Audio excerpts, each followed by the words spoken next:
Avant de pouvoir apporter des modifications à votre texte, vous devez sélectionner la partie de texte à modifier. Donc nous allons voir ici quelles sont les différentes possibilités, qui sont offertes pour pouvoir sélectionner le texte à modifier. Donc pour commencer, nous allons voir qu'il est possible d'utiliser le curseur de notre souris pour sélectionner du texte. Donc par exemple, si je souhaite ici sélectionner le mot Gustave, donc je clique à gauche de celui-ci et tout en maintenant le clic de ma souris, je la déplace sur la droite pour sélectionner le mot souhaité. Et vous voyez, donc caractère par caractère, je peux sélectionner le mot.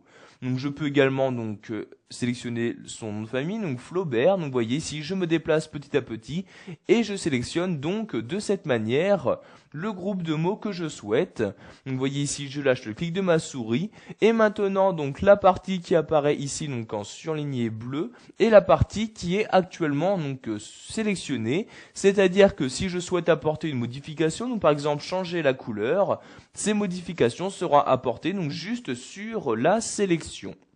Donc pour désélectionner votre texte, vous n'avez juste qu'à cliquer en dehors de la sélection. Vous voyez, je clique par exemple ici et automatiquement donc le texte n'est plus sélectionné. Il est également possible de sélectionner des caractères en utilisant votre clavier. Donc par exemple ici, je place mon curseur à cet endroit-là, donc devant le P de pendant comme ceci. Et si je souhaite donc sélectionner des caractères, je vais maintenir la touche majuscule de mon clavier et utiliser les flèches directionnelles. Donc vous voyez ici la flèche droite, donc tout en maintenant la touche majuscule. Et comme vous pouvez le voir de cette manière, je sélectionne caractère par caractère, donc les différents mots de ma phrase. Donc vous voyez ici en appuyant donc autant de fois que je le souhaite ici sur la flèche de droite.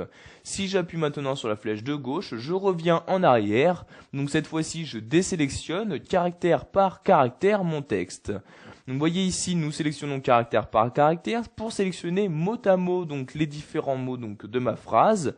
Je vais maintenir la touche majuscule ainsi que la touche contrôle de mon clavier et toujours en utilisant les flèches directionnelles. Donc ici la flèche de droite et ici vous voyez je sélectionne donc mot par mot les différents éléments de ma phrase. Donc vous voyez par exemple ici de cette manière je sélectionne ma phrase dans son intégralité comme ceci.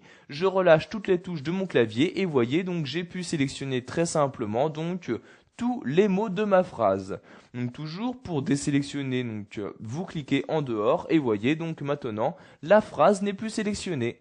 Voilà, vous connaissez maintenant toutes les différentes méthodes qui vous sont proposées pour sélectionner manuellement du texte sous Word 2010.